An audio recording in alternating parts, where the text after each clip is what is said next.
역대상 24장 20절부터 31절 말씀 마음을 집중하시고 함께 읽어보십니다. 레위 자손 중에 남은 자는 이러하니 아므람의 아들들 중에는 수바엘이요 수바엘의 아들들 중에는 예드야며 르하바에게 이르러는 그의 아들들 중에 우두머리 이사야요 이스라엘의 아들들 중에는 슬로못이요 슬로못의 아들 중에는 야하시요 헤브론의 아들들은 장자 여리야와 둘째 아마리아와 셋째 야하시엘과 넷째 여가무함이요 우시엘의 아들들은 미가요 미가의 아들들 중에는 사밀이요 미가의 아우는 이시야라 이시야의 아들들 중에는 스가랴이며 무라리의 아들들은 마흘리와 무시요 야하시야의 아들들은 분노이니 무라리의 자손 야하시야에게서 난 자는 분노와 소함과 삭굴과 이불이요 마올리의 아들 중에는 엘르아살이니 엘르아살은 아들이 없으며 기스에게 이르러는 그의 아들 여라무엘이요 무시의 아들들은 마홀리와 에델과 여리무신 이는 다 그 조상의 가문에 따라 기록한 레위 자손이라. 이 여러 사람도 다윗 왕과 사독과 아히멜렉과 제사장과 레위 우두머리 앞에서 그들의 형제 아론 자손처럼 제비 뽑혔으니 장자의 가문과 막내 동생의 가문이 다름이 없더라. 아멘. 앞서서 말씀드린 것처럼 성경을 읽을 때 이해가 되지 않는 부분을 억지로 이해할 필요는 없습니다. 또 여기에 기록된 많은 이름들이 익숙하지도 않아요. 그렇지만은 이 주신 말씀, 이 메시지 속에서는 우리가 꼭 붙잡아야 되는 그 맥락이 있어요. 근데 이제 오늘 읽은 20절 보면은 레위 자손 중에 남은 자가 이러하다. 그래서 오늘 제목을 남은 자들로 정했습니다. 그리고 맨 끝에 31절도 보면은 끝부분에 장자의 가문이나 막내 동생의 가문이 다름이 없더라 그랬습니다. 그러면은 근데 여기 이제 남은 자들이라는 의미는 왜 남겨졌을까? 또 이제 앞에서 설명된 여러 이름들은 이제 흔히 말하면은 중요한 어떤 직책을 감당하지만은 또 아직 여전히 이름들이 밝혀지지 않은 더 많은 사람들이 있겠죠. 그렇지만은 우리는 이 성경 속에서 하나님의 뜻 또 하나님의 마음을 헤아릴 수가 있는 것이죠. 남은 자라고 해서 소외시키는 것이 아니라 그 남은 자에 대해서도 하나님께서 계획이 있으시고 관심을 두고 계시다 하는 거예요. 우리도 어떤 일을 하다 보면은 되게 어떤 중요한 일을 하는 사람들을 주류에 속한다 그러고 또 관심 밖에 있는 사람들을 비주류로 분류할 때가 있어요.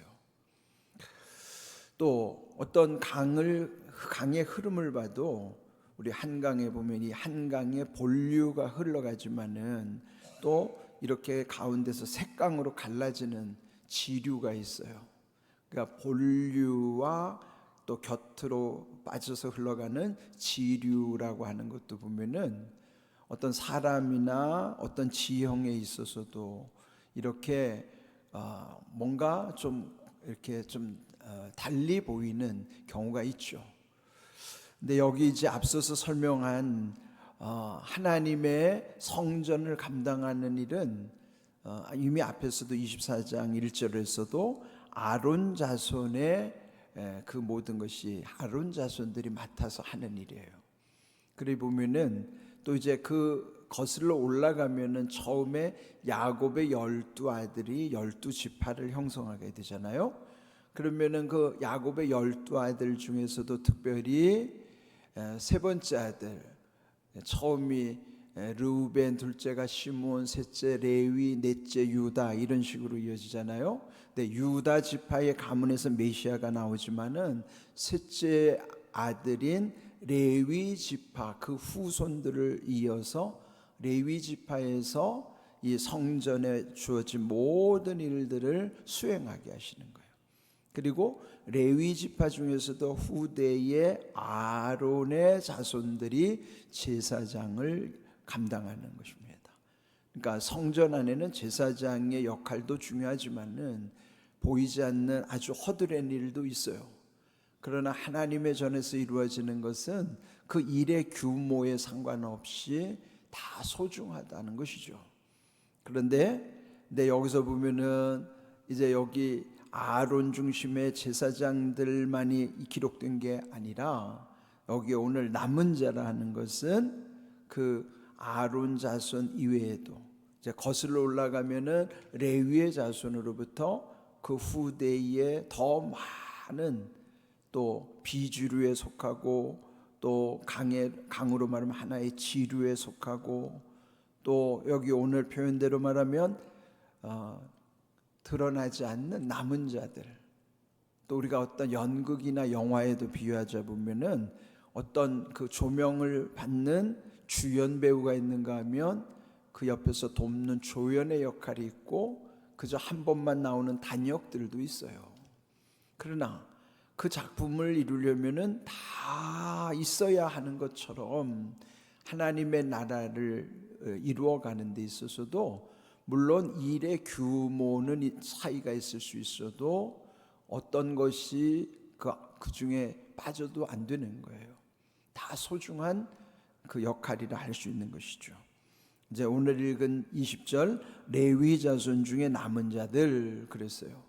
그러면은 레위 야곱의 12아들 중에 셋째 아들이 레위인데 그 레위에도 아들이 앞에서 보면은 아들이 3명이 있었다고 그랬어요. 그 3명의 아들의 이름이 첫째가 게르손, 둘째가 그핫, 셋째가 무라리 이름을. 그런데 또 이 제사장 성전의 여러 일들 중에서도 그래도 가장 중심에서 제사장의 역할을 하는 것은 아론. 또 이미 아론의 동생 모세는 그 이스라엘의 출애굽을 할 때에 그 백성들을 이끌어왔던 지도자예요. 그러면 아론과 모세 형제가 이스라엘 출애굽 역사에서 굉장히 중요한 일을 하죠.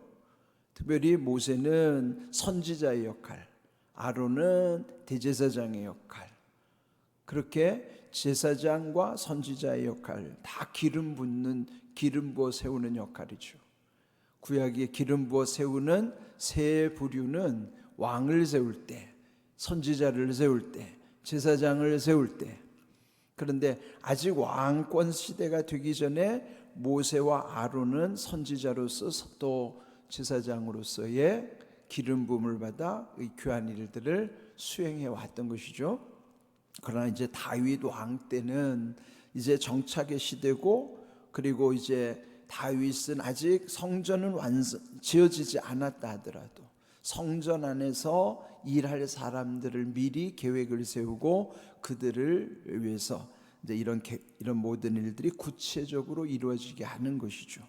네, 그럴 때 이제 오늘 이 본문에서 레위의 자손 중에서도 남은 자들, 이 앞에서 언급되지 않은 그 남은 자들을 쭉 이제 다시 한번 살피는 내용이 오늘 이 본문입니다. 그런데 여기도 보면은 20절 둘째 줄에 보면 아므람의 아들들 중에는 이랬고, 또 22절 이스라엘의 아들들 중에는, 23절 헤브론의 아들들은, 24절 우시엘의 아들들은. 여기 이제 4명의 이름이 등장하죠. 아므람, 이스할, 헤브론, 우시엘. 네, 이 4명은 어디에 속하냐면은 앞에서 말한 레위의 세 아들, 첫째 게르손, 둘째 그핫, 셋째 무라리, 요 레위의 세 아들 중에서도 그 가운데 있는 둘째 아들 그핫, 그핫이라고 하는 둘째 아들을 통해서 아론과 모세가 그 가문에 속하는 거예요. 그렇다 보면은 출애굽 역사에 있어서 어떤 한 본류를 이루어가는 데 있어서의 중요한 역할은 레위의 세 아들 중에서도 둘째 그핫을 통해서, 그런데 그핫의 네 아들들의 이름이 여기에 오늘 기록된 아므람, 이스할, 헤브론, 우시엘이에요. 그러면은 또 그 후손들 중에서도 또 많은 이름들이 있을 거 아니겠어요? 그래서 이제 여기에 그 아들들의 이름을 이렇게 기록하면서 결국은 남은 자들의 역할이란 뭘까요? 어디선가 보이지 않는 곳에서 그 역할을 함으로써 돕는 거예요. 하나님의 성전에서 모든 일들이 온전히 이루어지게 하는 것은 보이는 곳에서만 이루어지는 것이 아니고 보이지 않는 곳에서도 누군가가 지금 헌신하고 있기 때문인 거예요. 제사장이 그 제사를 주관할 때 그건 보이는 것이지만, 그러면 거기에 필요한 여러 가지 또 음식을 만들고 여러 가지 준비해야 되는 것은 보이지 않는 곳에서 이 남은 자들이 때로는 허드렛 일까지도 다 수행을 하는 거예요. 지금 우리 교회에서도 그렇잖아요. 예배가 이루어지기까지 여기에 보이는 것에는 제가 강단에 서서 저만 비춰지는 것 같지만, 지금 여기 보이지 않는 곳에서는 반주하시는 우리 홍 권사님도 계시고, 방송실에 우리 목사님이 계시고, 또 돕는 여러분들이 함께 하기 때문에 꼭 보이는 곳에만이 아니라 보이지 않는 곳에 돕는 이들의 헌신이 함께 하기 때문에 이루어지는 거예요. 그러면 하나님의 관심은, 우리는 보이는 것밖에 생각하지 못하지만 하나님 관심은 배후에 보이지 않는 곳에서 땀 흘리고 수고하는 헌신하는 이들도 다 기억하고 계시다는 거예요. 우리 교회에서 이루어지는 일도 보면은 대개 예배 때는 찬양대는 눈에 보이니까 빛나는 역할을 하지만, 그 시간 아래 1층에는요 교회학교 교사들은 보이지 않는 곳에서 또 헌신한단 말이에요. 주방에서나 또 차량을 봉사하거나, 그분들은 드러나지 않아요. 그러니까 우리가 무슨 일을 하든지 꼭 보이는 곳에서만이 중요한 게 아니고 보이지 않는 곳에서 말없이 헌신하는 그분들의 노고도 하나님은 귀히 여기신다는 것이에요. 그러면은 우리는 늘 보이는 곳에 있든지 보이지 않는 곳에 있든지 우리의 마음이 달라지면 안 되죠. 늘 어느 곳에 있든지 하나님은 우리의 마음의 중심을 보고 계시니까. 그래서 여기에 이 모든 것은 하나님이 공평하시다는 걸 말씀하시는 거예요. 보이는 곳에만 빛난 것이 그 영광을 취하는 것이 아니라 보이지 않는 곳에서의 그 헌신도 하나님은 다 기억하고 계신다는 것이죠. 그래서 우리는 항상 하나님 앞에서 진실함을 놓치면 안 돼요. 진실이라는 것은 보든지 안 보든지 달라지지 않는 게 진실이에요. 보이는 곳에서나 또 남에게 보이기 위해서만, 그러나 보이지 않는 곳에서는 또 또 달라진다 그러면 그는 진실한 것이 아니죠. 그래서 우리가 늘 새벽마다 하나님께 통성기도한 다음에 주여 진실하게 하소서 먼저 구하는 것처럼 우리의 모든 것은 진실함으로부터 시작돼야 돼요. 진실을 잃어버리면 다 잃어버리는 거예요. 마치 밑 빠진 독처럼 아무것도 채워질 수가 없어요. 우리는 먼저 하나님과의 관계에 있어서 진실함, 보이는 곳에 있든지 보이지 않는 곳에 있든지 우리의 마음과 믿음이 달라지면 안 된단 말이죠. 그 중심 보시는 하나님 앞에 우리는 늘 그 믿음을 붙잡고 살아간다 그러면은 그 진실함을 잃어버리지 않는 것이죠. 그래서 여기 보면은 그렇게 쭉 레위의 세 아들 그 둘째 그핫의 여기 네 아들의 이름뿐만 아니라 또 26절에는 무라리라는 사람, 그는 올라가면 레위의 셋째 아들 무라리의 후손에 속하는 이름들이 쭉 기록되어 있는 것이에요. 근데 이렇게 여기 오늘 중심에서 보면은 남은 자들, 남겨진 자들, 어찌 보면은 그들 입장에서는 소외됐다고 느낄지도 몰라요. 그러나 하나님 앞에는 소외라는 게 없어요. 소외라는 것은 뭔가 요즘 어떤 왕따 현상 같은 따돌리는 현상, 무시하는 현상, 그거는 우리들의 죄성 속에서나 나타나는 것이지, 하나님 아버지는 우리를 절대로 소외시키지도 않고 배제시키지도 않아요. 이렇게 보이지 않는 곳에서 일하는 그 남은 자들의 이름을 하나님이 이 말씀 속에 기록하고 계시고, 또 이 외에도 또 이름 없이 헌신하는 많은 일들을 하나님은 다 기억하신다는 사실이죠. 그렇게 해서 이제 결론 31절을 보면은 이 여러 사람도 그래요. 이 여러 사람들이라는 남은 자들을 말하는 거예요. 이제 앞에서는 이미 중요한 일들을 하는 사람들의 이름을 다 기록했지만은 이 마지막에서는 그 남은 자들마저도, 이 여러 사람들도 다윗 왕과 사독과 아히멜렉과 제사장과 레위 우두머리 앞에서 그들의 형제 아론 자손처럼, 자, 다윗은 왕이에요. 그 왕은 제일 빛나는 위치에 있죠. 그 다음 사독과 아히멜렉은요, 그 당시 다윗 왕 시대에 중요한 두 사람의 대제사장들이에요. 그러니까 왕으로서도 또 대제사장들로서도 그들은 엄청나게 높은 자리에서 중요한 역할을 하지만은, 그리고 또 여기에 또 대제사장 밑에서 일하는 제사장들, 또 레위의 우두머리 앞에서 그들의 형제 아론 자손처럼, 근데 이런 사람들을 한마디로 말하면 주류에 속하는 사람들이에요. 주연에 속하는 사람들. 그런데 그들처럼 제비 뽑혔으나, 여기 중요한 사실은 장자의 가문이나 막내 동생의 가문이 다름이 없더라. 형제들 간에도 보면은 장자라고 하면, 이미 율법에도 장자는 두 몫을 배당받은 특별한 위치에 있지만은, 하나님은 여기에 장자의 가문뿐만 아니라 맨 말째 막내의 가문이라 하더라도 소외시키는 것이 아니라 마지나 막둥이나 하나님의 은혜는 다름이 없다. 차별이 없다. 그건 뭐예요? 하나님의 은혜는 모두에게 흘러가고 모두에게 해당된다는 거예요. 근데 이런 우리가 하나님의 뜻을 알면 우리가 무슨 서운한 마음을 가질 이유가 없죠. 은혜를 깨닫지 못하면 때로는 서운한 마음이 들어서, 여러분, 이게 무서운 마귀 중에서 제일 무서운 마귀가 섭섭마귀라고. 이 섭섭마귀가 들어오면요, 판단이 흐려져요.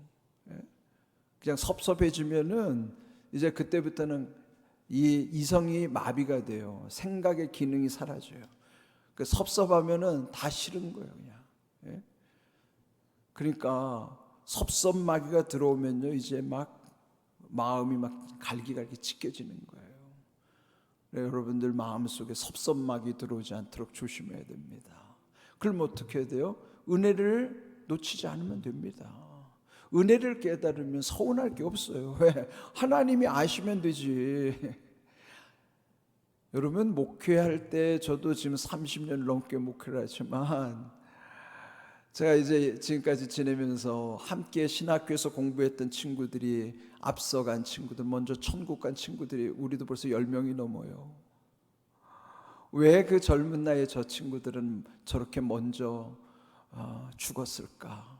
왜 하나님 저들을 먼저 데려갔을까? 또 왜 저들은 견디지를 못했을까? 여러분이 목회라고 하는 것도요, 온갖 다양한 사람의 남녀, 노소, 빈부, 귀천, 지위의 고하를 막론하고 온통 모든 사람들이 다 오는 것이 교회예요. 내가 선택해서 만날 수 있는 사람들이 아니에요. 그런데 제가 그 모든 사람들의 반응에 일일이 다 대꾸를 한다 그러면 저는 정신병 걸려서 못 삽니다. 억울한 일이 제게 없겠어요? 제 속을 여러분에게 열어 보일 수 없어서 그렇지, 제가 왜 억울한 일이 없겠어요? 그래, 그때마다 그걸 이겨낼 수 있는 비결은 하나님은 아신다. 그 한마디면 다 풀려요. 비록 사람들은 오해하고 나는 억울할 수 있어도 하나님이 아시면 되는 거지. 여러분도 마찬가지예요.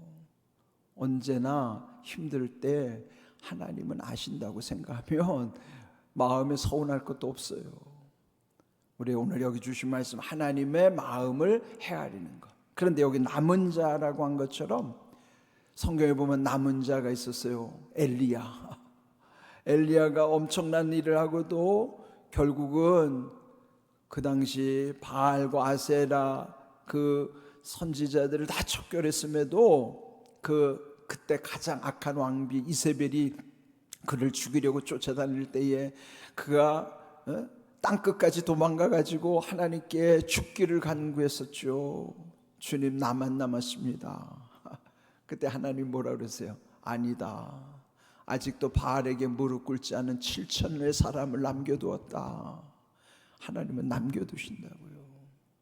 우리 눈에는 보이지 않아도 하나님은 남겨두신다고요. 왜 남겨두실까? 이사야 4장 3절 함께 읽어봅니다. 시온에 남아있는 자, 예루살렘에 머물러 있는 자, 곧 예루살렘 안에 생존한 자 중 기록된 모든 사람은 거룩하다 칭함을 얻으리니 그랬어요. 남은 자, 머물러 있는 자, 생존자 중에 중요한 것은 기록된 모든 사람, 이게 하나님이 기억하고 계신 사람이에요. 오늘 여기 보면은 하나님이 기억하고 있는 그 기록된 모든 사람들 거룩하다 칭함을 받으리라. 거룩한 자가 누구예요? 성도예요. 여러분, 하나님 왜 남겨두시는가? 성도를 왜 남겨두시는가? 오늘 우리를 남겨두시는 이유가 있어요. 이런 귀한 일을 여러분들 기억하시고 오늘 우리를 이 시대의 남은 자로서, 거룩한 자로서 하나님의 뜻을 감당케 하시고 하나님이 기뻐하시는 일을 통해서 훗날 하나님과 만나는 날, 언젠간 우리는 하나님을 만날 거예요. 저는 새벽마다 소망하는 거예요. 아버지 만날 날이 하루가 더 가까이 왔습니다. 늘 하나님 아버지와의 아름다운 만남을 소망하기 때문에 지금 아름다운 동행이 가능한 것이고 마지막 아름다운 퇴장과 아름다운 이별을 할 수 있는 거예요. 그거는 하나님과의 아름다운 만남을 날마다 소망하기 때문에 힘을 얻는 거예요. 잠시 사는 세상에 집착하지 마시고 잠시 후에 만날 아버지와의 아름다운 만남을 소망하면 다 이길 수 있어요. 이런 귀한 은혜 가운데 오늘 우리에게 주시는 하나님의 은혜를 놓치지 마시고 늘 하나님의 은혜 붙잡고 살아갈 수 있기를 주님의 이름으로 축복합니다. 아멘.